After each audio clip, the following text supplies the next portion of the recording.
Hola chicos, literatura 126. Vicente Blasco Ibáñez. Vicente, un nombre muy típico valenciano. Blasco, apellido procedente, al menos su padre eran de ascendencia aragonesa, Blasco Ibáñez, por parte de madre. No de familia aristocrática ni con posibles como casi todos los de esta parte, de este movimiento. Él es un ciudadano de familia media, comerciantes, me parece que eran sus padres. Y la ideología que asume la abraza con más pasión, si cabe, que la abrazaron los aristócratas venidos a liberales, que fueron los anteriores. Él, convencido, nacido en el pueblo, y desde que leyera de muy jovencito Los Miserables de Víctor Hugo, dice: yo ya sé lo que voy a ser, revolucionario. O sea, él, lo de republicano se le quedaba corto, lo de liberal se le quedaba corto. Él, revolucionario. Vamos, aquel que no confía en el sistema, moderado, aunque sea liberal, aunque sea de progreso, no. Ese sistema que hay que derrocarlo y sustituirlo por otro totalmente nuevo. Revolución. Lo que vivió Blasco Ibáñez. Y no lo abandonó durante toda su vida. No lo abandonó. Fíjate hasta qué punto que en su muerte los que llevaron su féretro en olor de multitudes en Valencia fueron los trabajadores del Grao. Grao es un nombre común con el que se llama en la zona valenciana a los puertos. El Grao de Castellón, el Grao de Valencia, etc. Bueno, dice, intervino en política con matiz, dice aquí republicano, yo me permito corregirle, decir, con matiz revolucionario. A los 16 años ya había fundado un periódico. Era un auténtico líder nato. Se metía entre la gente. La convencía. Luchaba por ellos, formaba piña con ellos. Y un gran organizador, que hizo que Valencia durante mucho tiempo adquiriese un carácter muy adverso a los reaccionarios, a los conservadores, como se llamaban también, y en especial al clero. Fue un anticlericalista consumado, pero a las bravas. De joven, uno de sus empeños era hacer fracasar los rosarios que montaba el arzobispo de Valencia. Montaba unos rosarios por tal cosa, la Virgen de tal, de los desamparados sería, que es la de Valencia. Pues el empeño de Blasco Ibáñez era lograr que ese rosario saliese mal, que ese evento o no se llegase a dar o que saliera mal, que fuera un fracaso. Funda un periódico, el periódico El Pueblo. En sus viajes, unos hizo por propia voluntad y otros exiliado, porque fue varias veces perseguido, encarcelado y exiliado, pero él sacaba siempre provecho. Si tenía que estar en París o por voluntad propia, ya digo, o por exilio,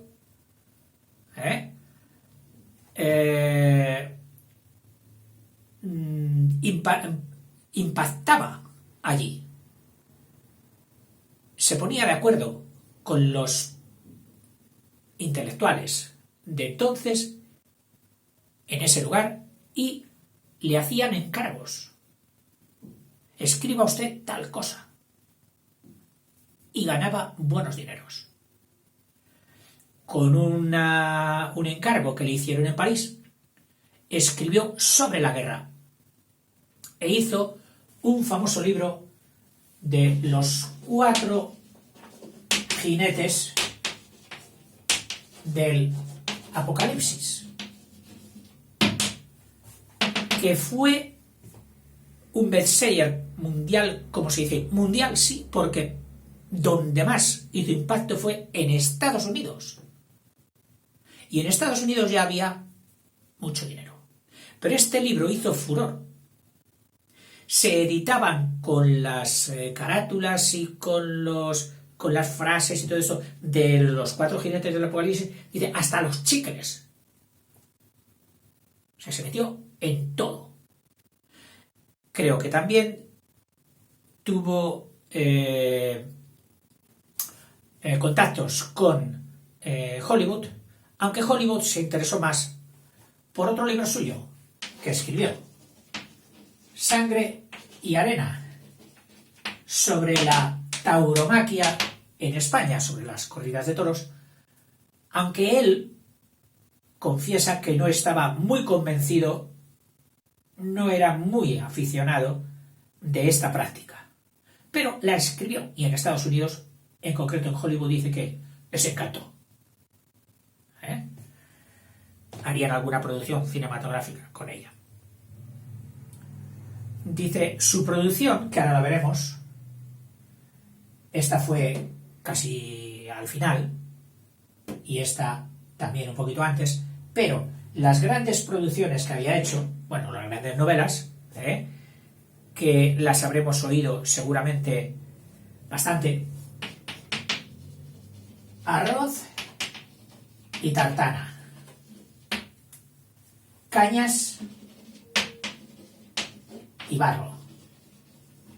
Ya sabéis que en Valencia hay un lago junto al mar de agua natural, de agua dulce, lo que se llama una albufera, que suele estar separada del mar por una pequeña franja, lo que se llama una manga arenosa, que lo separa de las aguas del mar.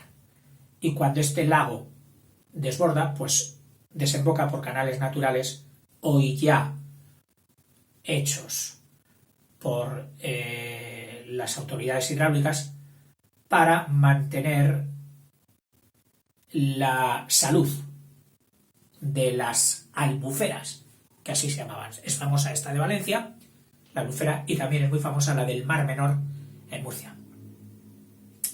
Bueno, pues cañas y barro, que era lo que había alrededor de la albufera. Aprovechando aquel agua dulce somero, es decir, de poca profundidad, se hacían arrozales, se cultivaba arroz. Pero para cultivar arroz había que ganar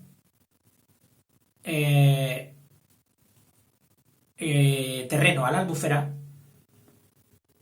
y iban depositando tierra en las orillas para subir el nivel de forma que quedase fácilmente inundable, pero también fácilmente quitada el agua para poder cultivar el arroz. Sabidos que el arroz hay que plantarlo con el suelo totalmente inundado, pero luego hay que quitar el agua.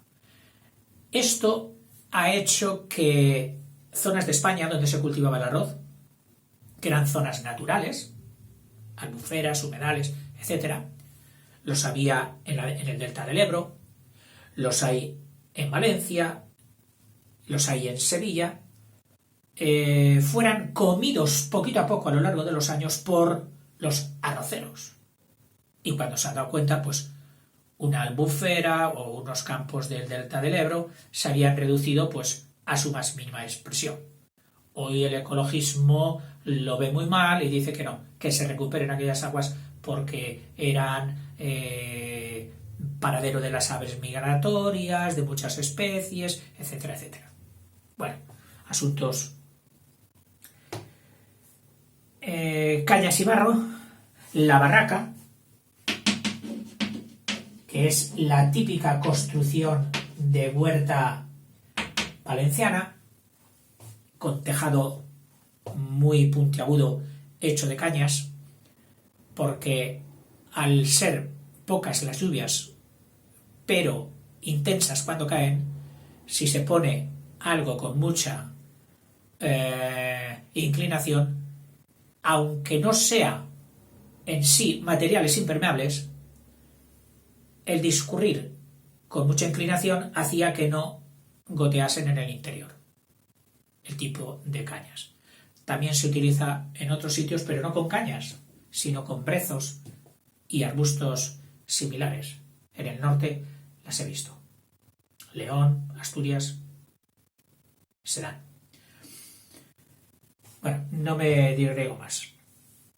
Muy curioso que Blasco Ibáñez, siendo un revolucionario nato, no cogiera ya la nueva clase trabajadora, como hizo la Pardo Bazán con las cigarreras de La Coruña, sino que cogió de protagonistas para sus inquietudes ideológicas naturalistas a sus paisanos labriegos valencianos, más que a los huertanos, a los de la Albufera. La Albufera siempre le atrajo mucho. Tienen, por lo general, como escenario el mar y la Huerta Valenciana. Es un estilo, y ahora parece que nos va a hablar de un pintor, parece que nos quisieran hablar de su amigo Sorolla, que le pintó a él también, porque fíjate lo que dice de sus descripciones. Dice, el estilo lleno de color y fuerza plástica.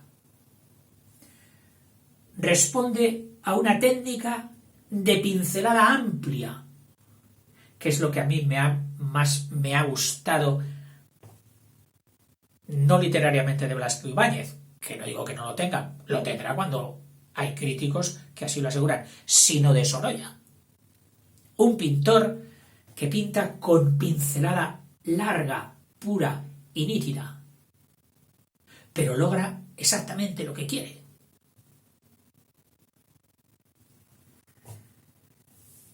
Dice, distinta del minucioso detallismo de Zola, pero también del que había, por supuesto,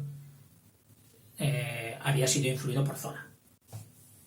En cambio, las pasiones de sus huertanos o pescadores, en el fondo, solo es una mera lucha brutal de instintos primarios, por la supervivencia, por la vida, por el sexo, por la avaricia. Pinta un mundo descarnado, de pasiones primarias, instintos primarios, animales. Recuerdan el determinismo de la escuela francesa. Es decir, ese determinismo que proponía que la vida del hombre estaba ya decidida. ¿Por quién? Por sus premisas anteriores, por sus experiencias pasadas, por su nacimiento, por su condición social. Este señor tiene que ser esto. ¿Qué va a hacer? Pues tiene que hacer esto. Y lo va a hacer. O sea, ya está determinado. Recordamos que también con la Pardo Bazán llegaba en estos extremos un pasito más, que era el fatalismo. El dominio del destino, del hado, pero sobre todo adverso, trágico. El interés de estas obras se halla en el vigor expresivo de estilo. Algo toscas, dice este señor. No sé, ahora cuando te lea un trozo precisamente de Cañas y Barro, podrás ver tú si son toscas o no.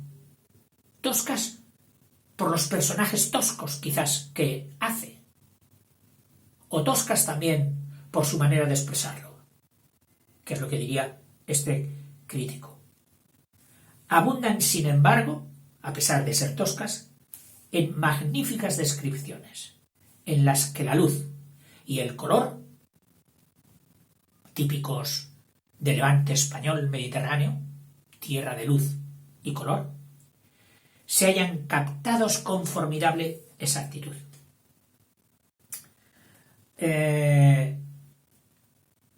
Blasco Ibáñez, durante su vida, tuvo altibajos económicos. En París hizo dinero. Con el bestseller que supuso su obra Los cuatro jinetes del Apocalipsis en Estados Unidos, hizo también mucho dinero. Incluso se permitió vivir como uno de los ricos en la Costa Azul francesa, con una mansión. Compró también mansión en la famosa playa Malvarrosa de Valencia, donde hoy precisamente está un museo dedicado a él. Y un teórico como él, revolucionario, de transformar la sociedad, quiso intentarlo en la práctica. Y cogiendo gran parte del capital que tenía, convenció a unos paisanos suyos valencianos para que se vinieran a cultivar arroz en Argentina, donde había sido muy bien recibido. Tenía una fama de hombre brillante, Blasco Ibáñez. Y allí compró terrenos en Argentina, por el estado o la provincia de Corrientes, e hizo un pueblo que se llamó la Nueva Valencia.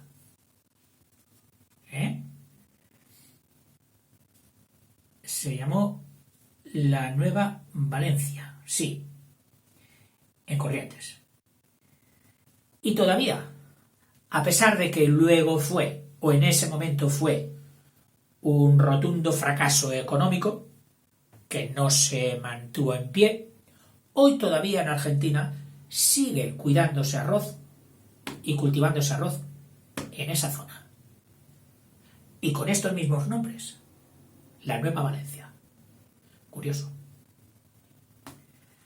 En fin, con quien peor se las tuvo fue con el dictador Primo de Rivera.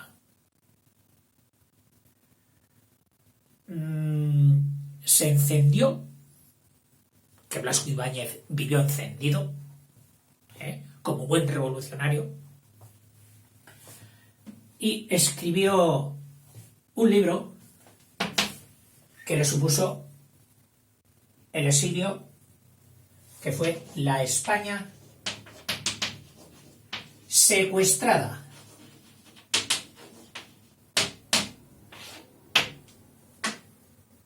Bueno, no obstante, ya sabemos que volvió luego, porque él murió en Francia, en una de esas estancias largas que tenía. No sé ya, ahora no sé si me he despistado y te he dicho que uno de esos exilios estuvo en Italia varios años. ¿Y qué hizo? Pues dedicarse a ver Italia y escribir unas guías de viaje que le produjeron también mucho dinero y que todavía son famosas y se usan. Guías de viajes por Italia, escritas por Blasco Ibáñez.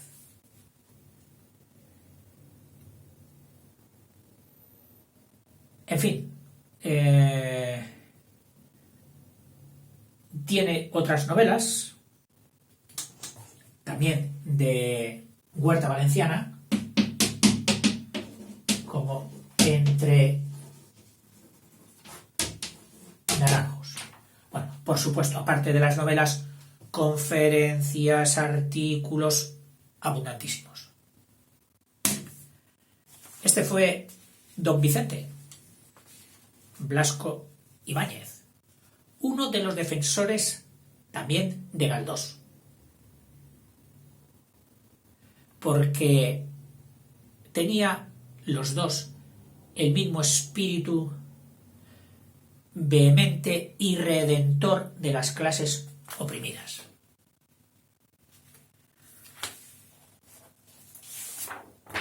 Tenemos aquí un texto en el Palmar, que era la población más importante de la Albufera, un pueblo de pescadores porque se cogía mucha anguila muy cotizada en el mercado próximo de Valencia,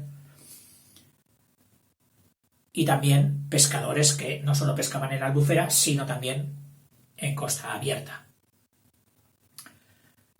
Neleta, una joven y guapa esposa del rico mayor que ella, tiene un amante con el que llega a tener un niño. Y era tal el condicionamiento adverso humano en esas mentalidades antiguas de pueblo sobre los hijos tenidos fuera del matrimonio, que se ven abocados a coger al recién nacido y tirarlo en la albufera. Dramático, muy fuerte. Tonet, el protagonista. Te leo. El tío Paloma, que era el padre de Tonet, entró en la taberna y sus ojillos escudriñadores se fijaron en Neleta, que era la dueña de la taberna juntamente con su marido. Y el tío Paloma le dice: reina, qué blanca, es que estás mala.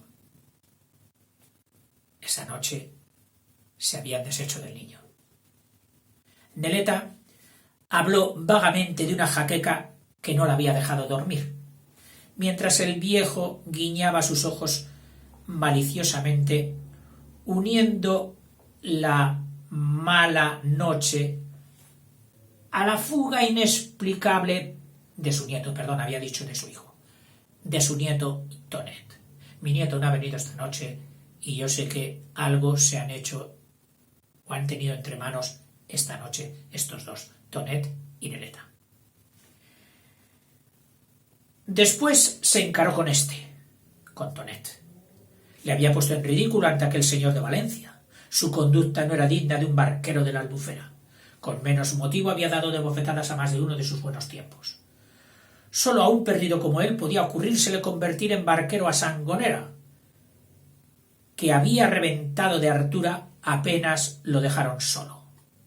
Sangonera, el mendigo del pueblo, en el que Blasco Ibáñez mete todos los males físicos y sociales. En Sangonera, el mendigo. Tiempo le quedaba de servir a aquel señor. Dentro de 2 semanas sería la fiesta de Santa Catalina y Tonet, el nieto, el protagonista, se prestaba a ser su barquero. El tío Paloma, aplacando su cólera ante las explicaciones del nieto, dijo que ya había invitado a don Joaquín a una cacería en los carrizales del Palmar, cazar patos y otros pájaros. Vendría la semana siguiente y él y Tonet serían sus barqueros. Había que contentar a la gente de Valencia para que la Albufera tuviera siempre buenos aficionados que soltaran. Si no, ¿qué sería de la gente del lago? Aquella noche se emborrachó Tonet y en vez de subir a la habitación de Neleta, se quedó roncando junto al hogar. Ninguno de los dos se buscó. Parecían huir el uno del otro, encontrando cierto alivio en su aislamiento. El pesar del pecado.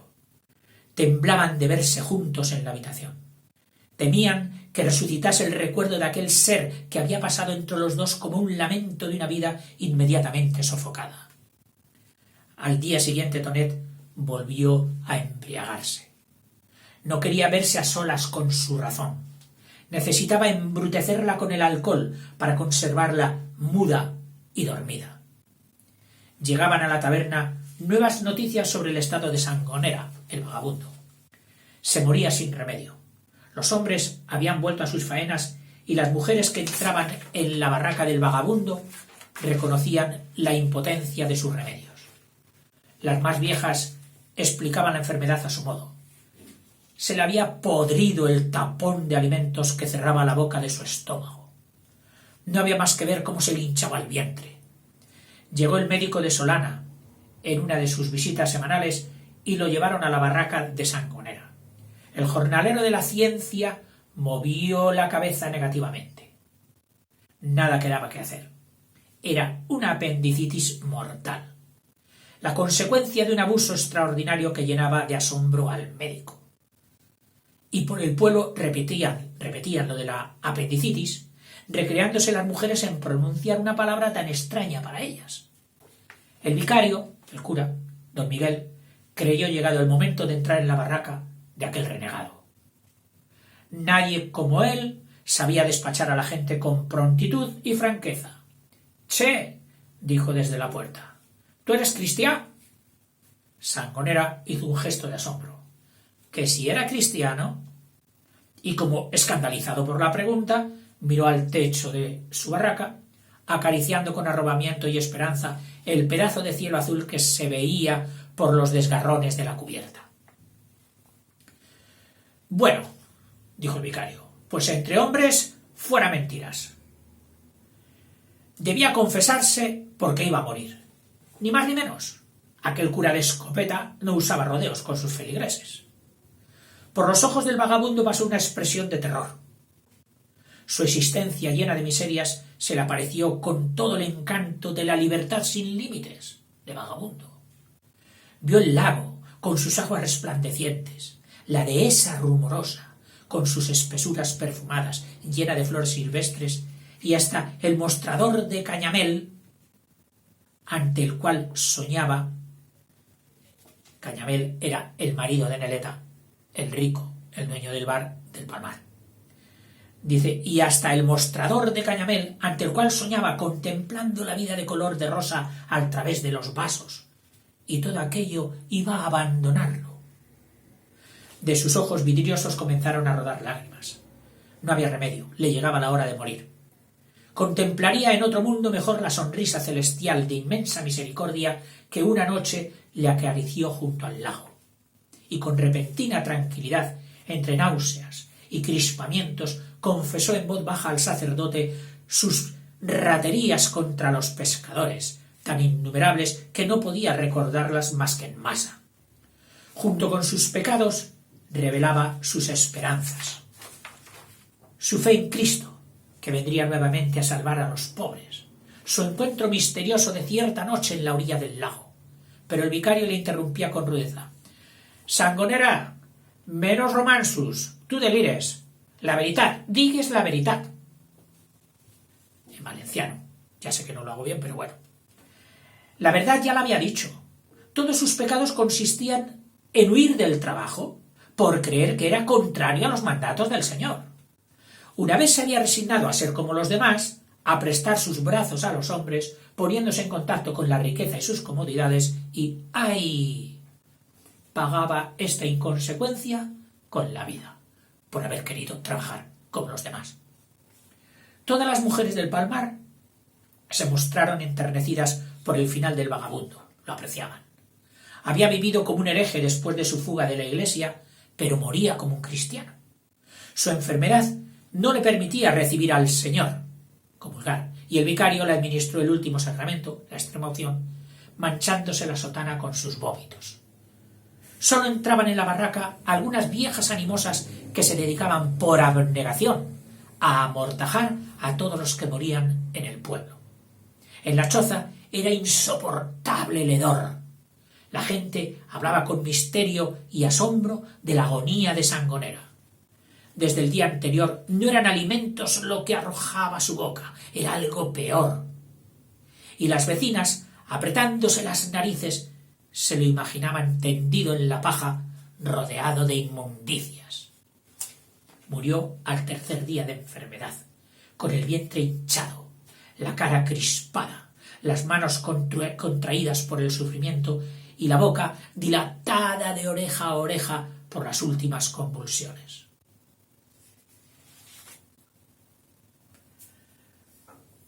Hemos visto un poco la crudeza, el naturalismo de Blasco Ibáñez.